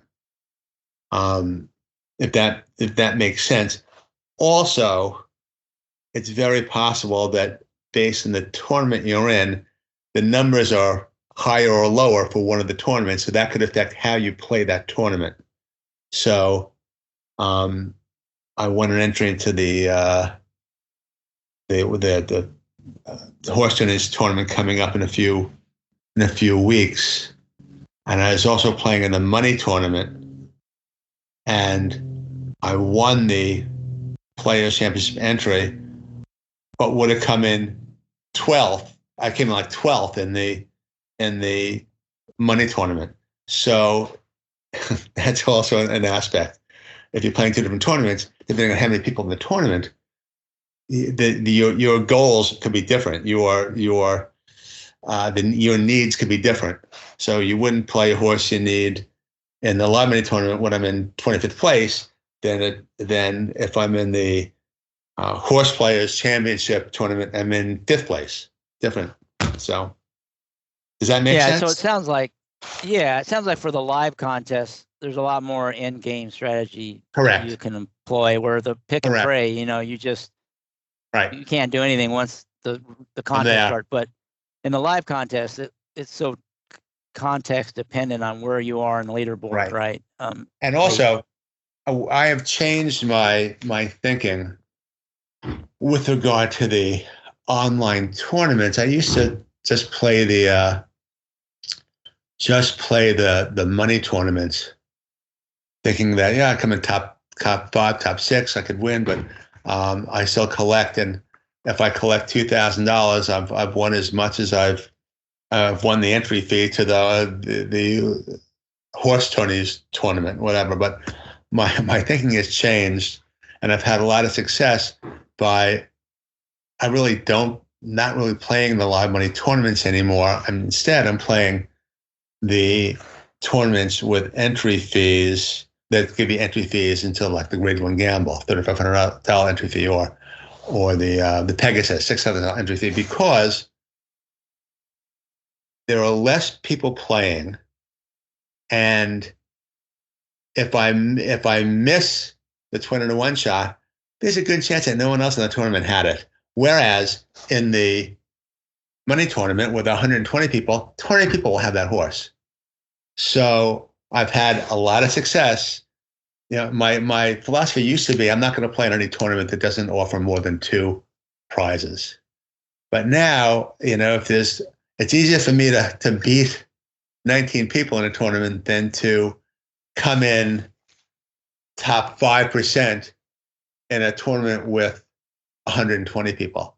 So you'll see me more in the smaller tournaments, because I have a better chance, I think, of winning that than coming high up in the money tournaments. I mean, you can miss something. You can miss something in the small tournaments, and no one will have it. It's really interesting. And that makes a lot of sense for it depends on your style of play. Again, sort of going back to the NHC thing. If you're playing the horses you like and you're willing to take shorter prices, what you described makes perfect sense, because you're probably better off in races where less people are going to have the long shots. But if you're one of those long shot players and that's all you're playing, you're probably better off in those bigger contests, because you'll probably whiff a lot, and you'll lose in those shorter ones. So it sort of depends on your style and kind of how you approach it. So it sort of, to me, makes a lot of sense that you would be more successful in those lower variance kinds than the high variance kind, because you try to you're by kind of definition trying to take some variance out in the way you play. Right. So you brought up, though, now you're winning entries into these live money contests and some of the bigger bankroll ones like Pegasus and Breeders' Cup Betting Challenge, which is the granddaddy, and Grade 1 Gamble. So let's talk a little bit about your approach to those contests and let me start off by saying that the big tournaments, the Pegasus, which I won 2 entries into that this year, and the Breeders' Cup, which I won entries into too, they're not our forte. And I'll include my brother into that because we'll share an entry, or we'll discuss those. But I'm not the kind of person who's willing to spend $30,000 in the last race in order to win the tournament. And it's not the way I normally would gamble. We do very well in the lower live money tournaments, the $500 tournaments or the $1,000 tournaments. But the other problem with the Breeders' Cup or a tournament like Pegasus is that, unlike your regular racing days, there's not that many angles to play. Breeders' Cup races, all the horses are ready to go. All the trainers are ready to go. They're all primed, and there's he's second off a layoff, or he's going 3 to 4, or hit a new top last race, and now he should bounce or get back. There's very little of that. I actually, in the Breeders' Cup days, I usually do better on the pre-races, the pre-Breeders' Cup races, because there are more variables. But when you have races where they're all primed, they're all ready, they're all top horses, they're all top trainers, it's more difficult to differentiate and find the angles I would normally play. So our success in those type of tournaments is not great. And I love the fact that I win into them usually, because then I'm playing with other people's money. The smaller tournaments we do better in.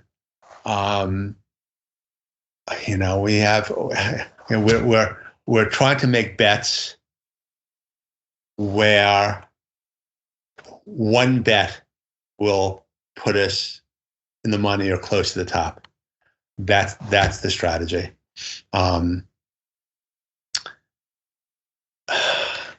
Big daily doubles. We've been focused on doubles lately.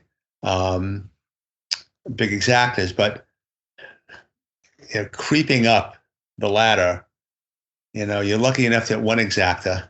That exacta should win you some money. That exacta that you hit should pay you enough to get you at the top or close to the top. You're not going to let me hit 3 win bets and then I'll have money for later on. No, you're trying to win it all at one shot. That's our strategy now. We've been trying that with doubles. Again, my brother hit one big exacta in that tournament a few weeks ago. About $100 doubles, $200 doubles on horses that will on combinations that will get you on or close to the top. We usually shoot for, significantly over the top at that, depending on, like my brother was shooting for the leader of the last tournament, like 4,500. He was shooting for like 6,000. That's what he was shooting for. And he hit it. So, and I played triples. I was shooting for the same, like 8,000, 9,000. And so that's the strategy. Again, I prefer the lower price live money, lower being 500 or 1,000, not really lower, but because those are not during race days, which I think I have less of an advantage. So let's talk about, so let me just summarize what I thought I heard you say. You're not comfortable betting, $50,000 or $100,000 on a race. So the strategy that a lot of the successful big money contest players have of kind of parlaying chalk is not your style, because if you get to that third chalk, you don't want to be betting $50 or $1,000. That's just not, you're not comfortable doing that. So your approach is, I'm going to jump right to the end. So I'm going to try to find one bet that takes me where I want to go, rather than 3-step approach. So that way I'm risking a smaller amount, but I still have a chance to win the contest. Is that fair? Correct. Now, if I had a bankroll up to like $40,000, I would bet 10,000 to try to win a tournament, but I certainly wouldn't bet, as someone did, I think, in the last Breeders' Cup, 50,000 on the favorite in the last race. You know? No, actually, 2 Breeders' Cups back, it was over 100,000 on Flightline. Right. Yeah. But you know, there are enough ways to collect. You know, and it surprises me. I'm sure it surprises you too, that, like, in the tournament that my brother won, he had $100 left, and he made a winning play. The bankroll in that tournament was $300. So it shocks me that there are people who don't play that last race, or don't give them a chance to win. You know, how are people ending up with $400 or $500 or $200 or $100 and not making that last play, when, you know, a $100 exacta or $10 trifectas, you know, playing $100 in your bankroll could win you the equivalent of $25,000. So that to me is an advantage to us, because people hold on to the money, even though, you know, their entry fee was $300. Okay, ended up with I got my entry fee back, or $5. I got my entry fee back, so I'm not going to play anymore. But you're playing this to try to win a significant amount of money. So I don't understand why a lot of people won't play that last $100 or last $200 or last $400 when they have a chance to win, you know, 25, 30,000. So that's a good question. I don't have the answer to that, and I've asked myself that same question. You know, a lot of times the people who are at zero at the end of a contest that have zero are the ones you want to fear in the next contest, more than the ones that, like you said, ended up with a few $100s. Because, you know, to end up with a few $100s, you're probably not trying to win the contest. So right, exactly. I think you're onto something there. But let me talk a little bit about, you know, you're trying to win it in one swing. Well, what about early on in the contest? If you have a horse you like, how do you figure what it's going to take to win the contest? You know, early on, you don't have a target, and we're not on the last race of the contest. You know, you have a pretty good idea. Now there's always, you know, somebody could always hit for 17,000, some trifecta for 17,000. You can't do anything about that. But, you know, in a $500 tournament, 5,000. If I get to 5,000, I'm going to do okay. And at the very least, I'll have 1,000 to play in the last race to cover what I need, or I'll have $1,000 to bet I'll have a lot of money to bet in the interim to get to where I need. So I would say in a $5 live money tournament, I'd shoot for, you know, $4,000 or $5,000. So like 10 times the bankroll. That's kind of my rule. I would say so. But again, someone can hit, you know, a $100 trifecta and then blow you out of the water, and then you're shooting for second place. But although my brother would shoot for the $17,000. Well, if I bet a trifecta, about $100 trifecta, but I can get $20,000. So you have a pretty good idea of what will get you at least in the money. So that's what I shoot for early, and I'm usually not betting my entire bankroll early. So if I have a $300 bankroll, I could be betting $100 doubles that would get me $100 doubles, $50 doubles that would get me up to that point. But again, I will always have money in the end. I'll always have $100 to the end, because I can always win the tournament with $100. So do you play the same kind of horses you normally do in those contests? You know, the one you're going to take the big swing, maybe you make different bet, like it's a double or exacta, but you're still looking for the same kind of horse? Yes.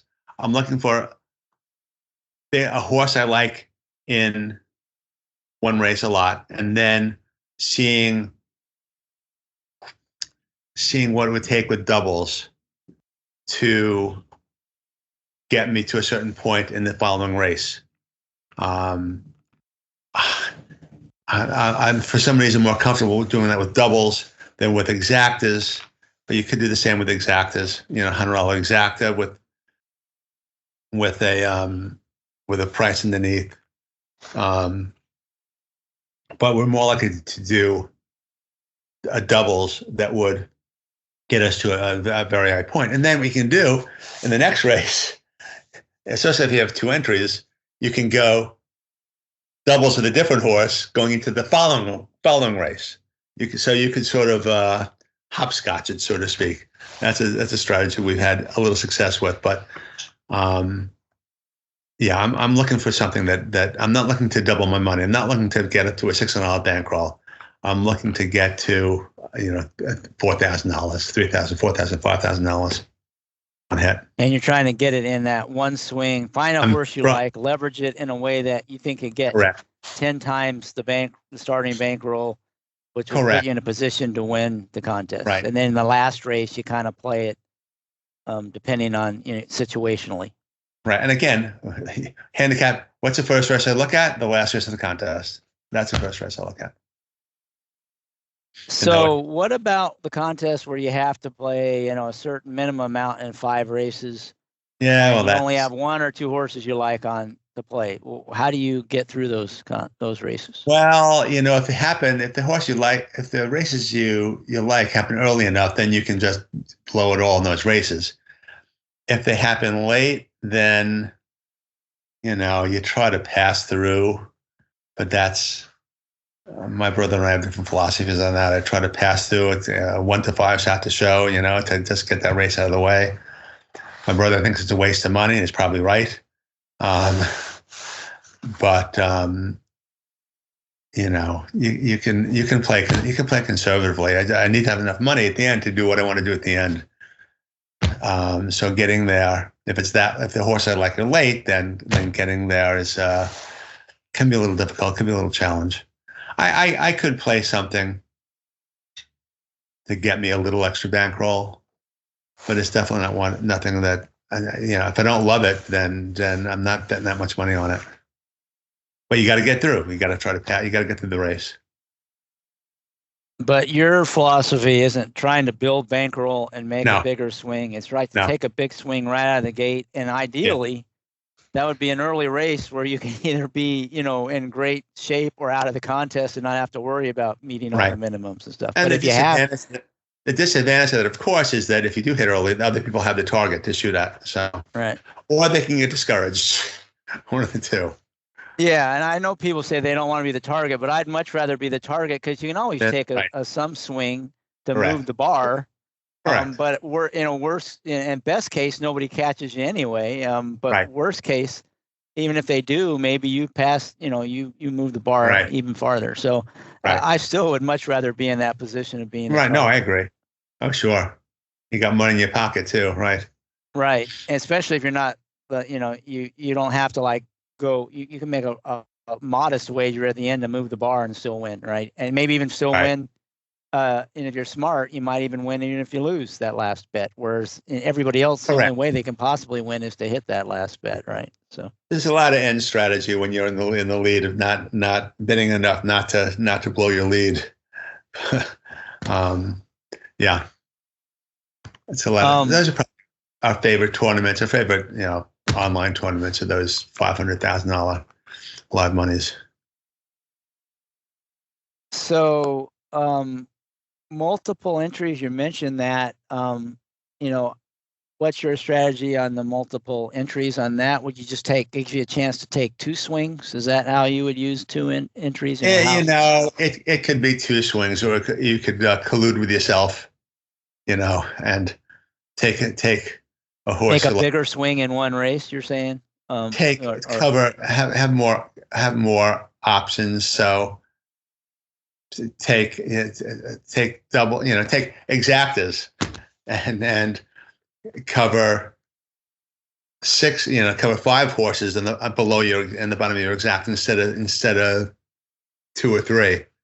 So again, you're colluding with yourself. You're combining your entry in a way that gives you a better chance to win. So if you love a horse, that's 3-1 now, and you can bet you can cover more horses underneath it that would give you a shot.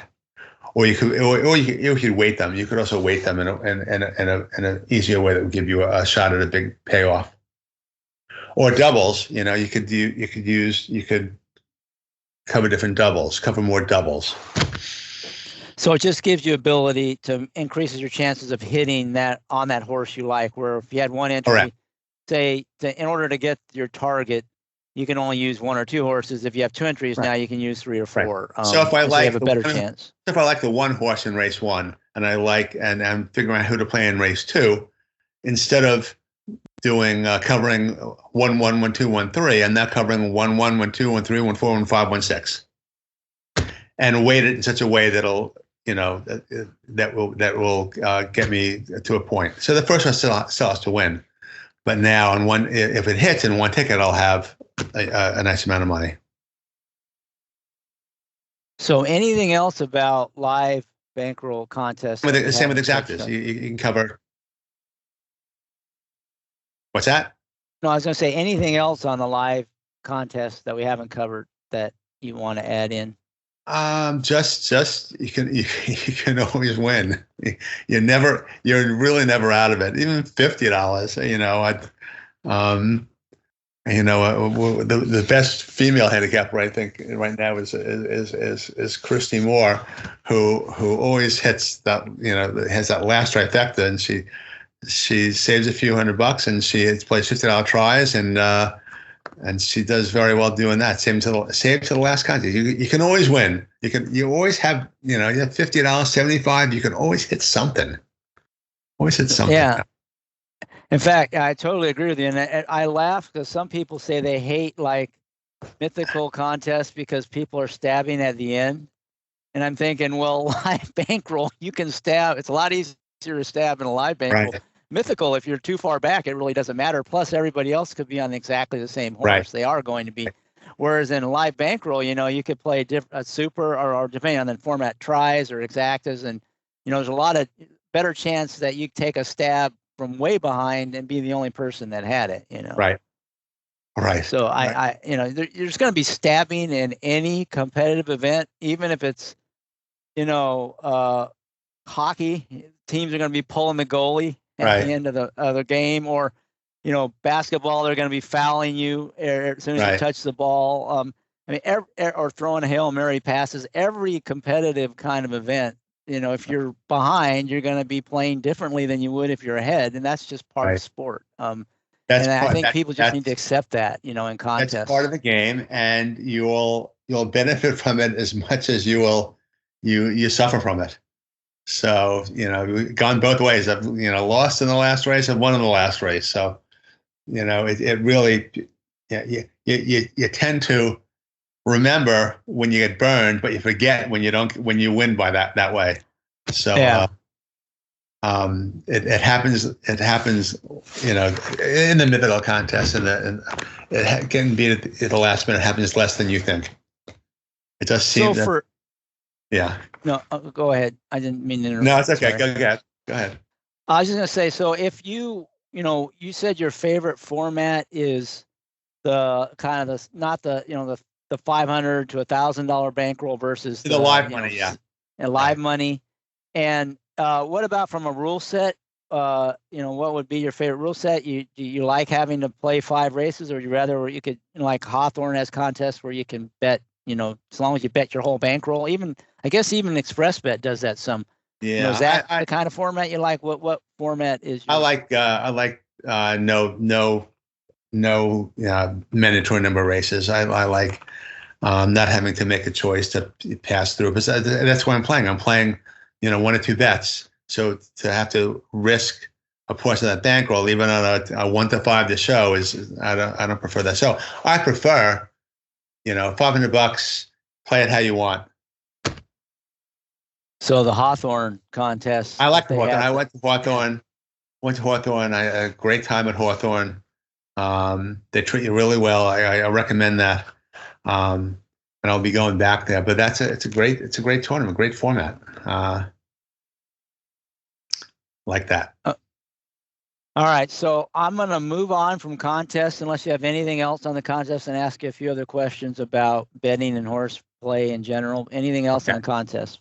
I think we covered a lot.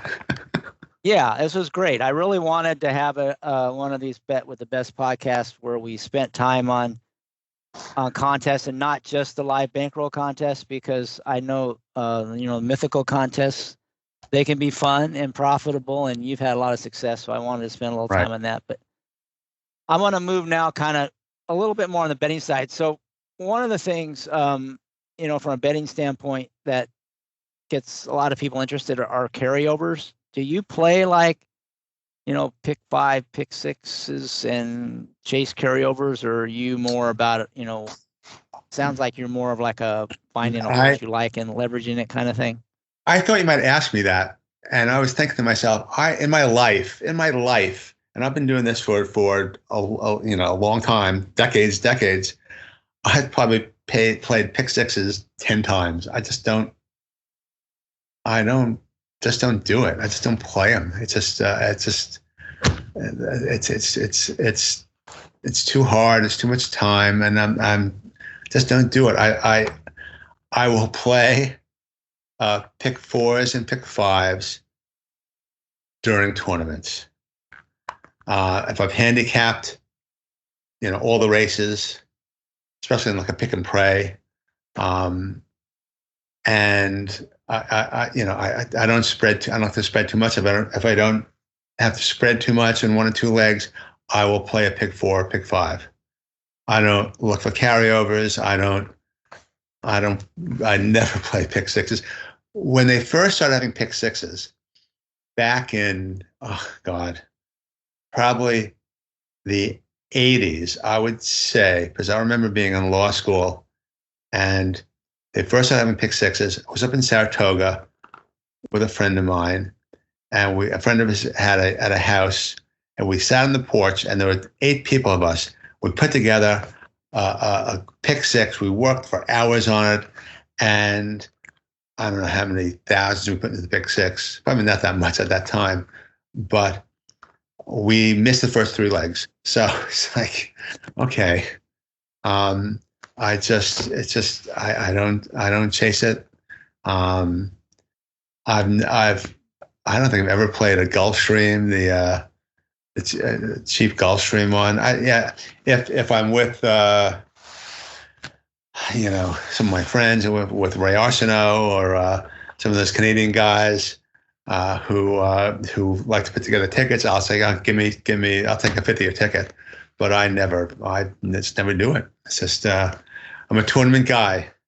If I handicap a card during a tournament and I can keep a ticket down, I will play a pick 4, pick 5. Otherwise, I don't play them. Yeah, I mean, it sounds like even tournament or even betting, you're looking for like that one horse you can leverage as opposed to trying to navigate a sequence. And it sounds to me like you don't like playing the horse race where there's not a horse that you really like. You want to focus on the ones you like. Right.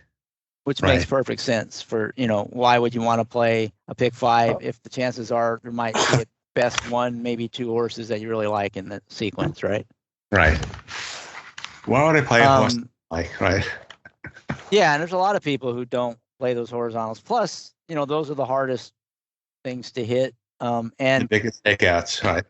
Yeah, and the ticket construction becomes a big piece of that. Versus, if you're just betting to win, more around the handicapping than the betting. There's a value aspect to it, but maybe when I retire, I can figure out the ticket shaping and whatever. Maybe I have more time to do that, but right now I just can't. Waiting tickets and Randy Gallo was the expert in that. Randy Gallo used to wait until and his group used to wait until there's huge carryovers, and then he'd only play it if he thought he could be the lone winner, and he was very successful that way. but that's a lot of effort, and a lot of time, a lot of money, a lot of whatever. I like my tournaments, Chris. So, in terms of the tournaments, or even in the betting side, what's the biggest lesson that you learned over the years that you've been doing it? That would benefit other people if they can maybe avoid some of the pain that you encountered before you learned that lesson. Along with don't panic.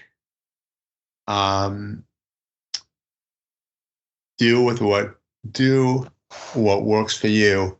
Don't change what you do, how you normally handicap, because you're in a big tournament. Don't start if you're not a race replay guy. Don't start doing race replays because it's the NHC. If you're not a breeding guy, don't start to learn breeding or think you know anything about breeding for the NHC because it's a big tournament.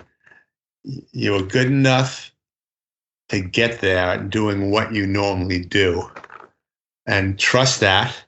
And you've got to be, you're good already. And if you're very good on it for a few days and lucky, because you got to be good and lucky to do well in this tournament, then you'll have a good day. But otherwise, just have fun. Have fun. That's my advice. So stick with your game, right, and have fun.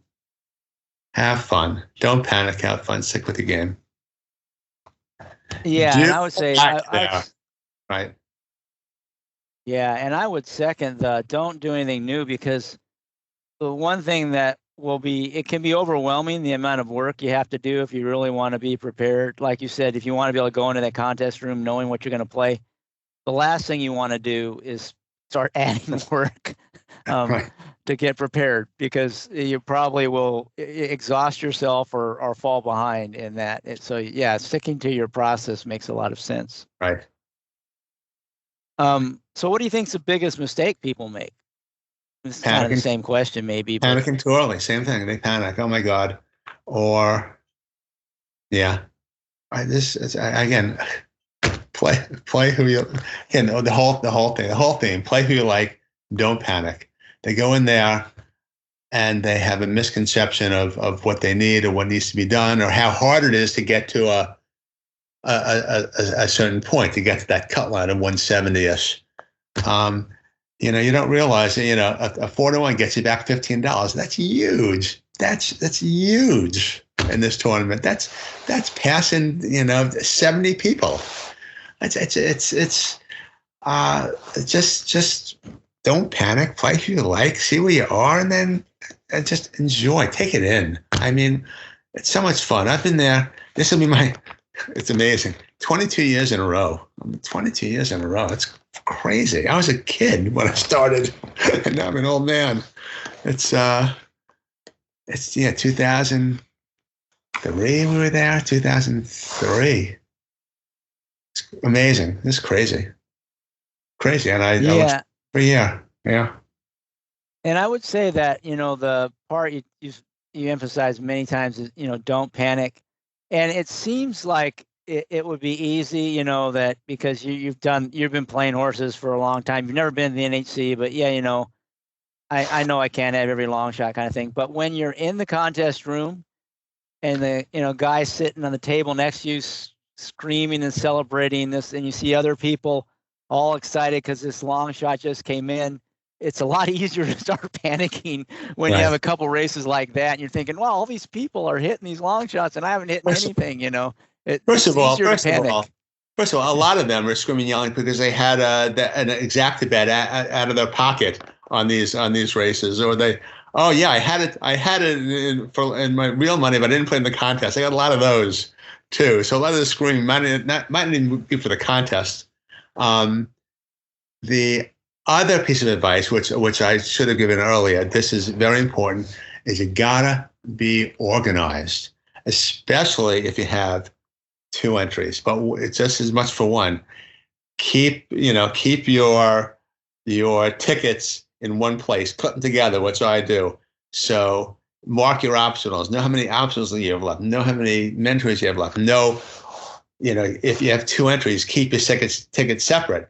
So later on, when you're not sure what you've been doing, you can go through your tickets again real quickly. Don't throw them on the floor. Don't toss them in the middle of the table with everyone else's tickets. Be organized. Keep them together. Mark them. Do O for optional, M for mandatory, so you know exactly what you played and what you have left. And so organization is really important, especially, it's important for 1 entry, especially though for 2 entries. Yeah, and then NHC gives you like a little score sheet, or if you fill that out, Right. makes it easy to keep track of it tells you exactly what mandatory races are and what time they are. Right. And they got a side for your optional plays. So if you keep that up to date and you have 1 for each entry, if you have 2, and just that little tool is helpful. That helps, but if it's anything like my sheet, I got crossouts, I got arrows, I got this and that, I got all sorts of different things on them. So do that, and also keep your tickets on each entry together so you can look at them quickly and go through them quickly if you have to, which you will. Yeah, and that organized part is the planning part. Like if you can be prepared before you go in the room, knowing, these are the main races I'm interested in. Here's the horses I want. I'm probably going to play. Right. You have that written down somewhere. That makes it a lot easier too, right. Because where it gets really crazy in the NHC is like the middle of the day when right. all the tracks are going at the same time, and and they're post dragging like crazy, so the post times don't match what they had published, and right. they're going on top of each other. I mean, you have got to be on top of your picks and right. make sure you're getting those in, and you can't wait till the last 10 seconds to make some of these plays. Right. That's where looking at wheel pace and things like that are important. If there's a certain price you want to get before you play it, you got to be thinking ahead, because if you're trying to do things on the fly, you're going to just get You're in overwhelmed. Trouble. You're in trouble. I come in with my legal pad and my 25 plays on the legal pad, and then I check them off. And if we're very good at picking bad morning lines. So so that 20 to 1's 3 to 1, you might not play it. So I have 25 picks, which there are main picks and backups in case the odds are just really off. Because of course a good play at 15 to 1 is a horrible play. Can be a horrible play at 3 to 1, and vice versa.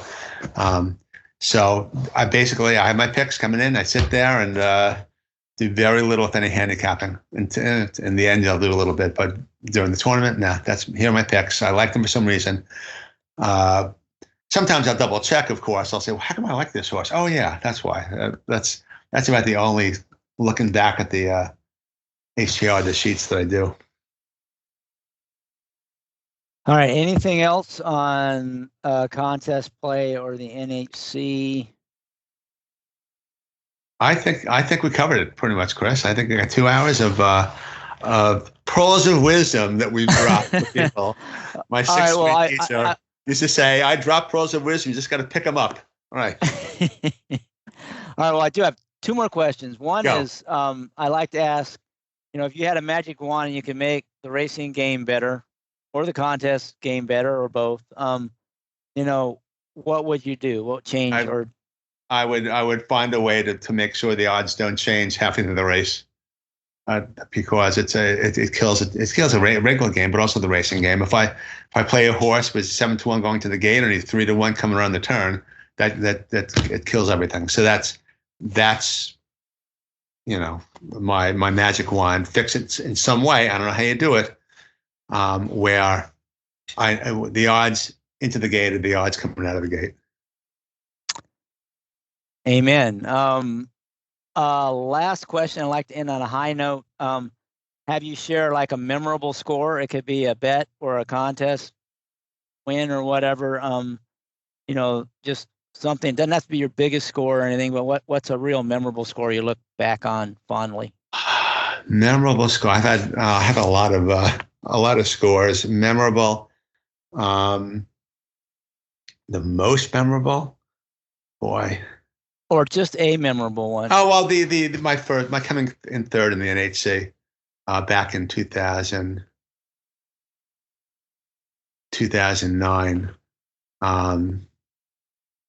I came in behind I think Conte and DeCauer, but it's a $100,000 win, and that was the first real big hit I had. My most memorable experience, which I hated, was winning the tour, NHC tour. Followed by the most memorable experience that I also hated more was coming in second in the NHC tour and having Gutfreund beat me on the last week when I was getting texts from people saying, Rich Nielsen wrote me a text. Like in October, you're 1-5 to win the tour. And Gutfreund just had an amazing month, and deservedly so. He won the tour, but that was so my anyone who wins the tour will tell you how a horrible experience it is. And the tour, Ross Gallo taught me a long time ago that you don't pick the tour picks you. So if you're early and hit something, win a tournament or two, now you're going after the tour. And it was when I won the tours every weekend, getting up early, handicapping, flying around the country, watching everyone else's scores. It's brutal. It's brutal. And then going through it again with Gutfreund after doing so well, and then having people tell me it's a lock. You're a lock, and then having him just blow by me in the last week was brutal. But those were memorable experiences. The first, coming in third in the NHC that year, and then the two tours were pretty memorable. Those were the best of times and the worst of times. All right. Well, with that, we'll end it. I want to thank you, Paul, for sharing all your insights on contests. Hopefully, some of the players that will be heading out, listeners are going to be heading out to the NHC, and if they are, hopefully they will stop by and say hello to you, Paul, and also to me. I'd love to say hello. I like to. We try to stay focused, but Paul, I try to have a plan heading into the room. So at least early in the day when there's not too much going on, I'm usually happy to talk to people. Right. So hopefully you'll go out there, have fun, don't panic, come prepared, and may you boldly go where no horse player has gone before. Or very few have gone before. Great, Chris. Thanks a lot. I appreciate it anytime.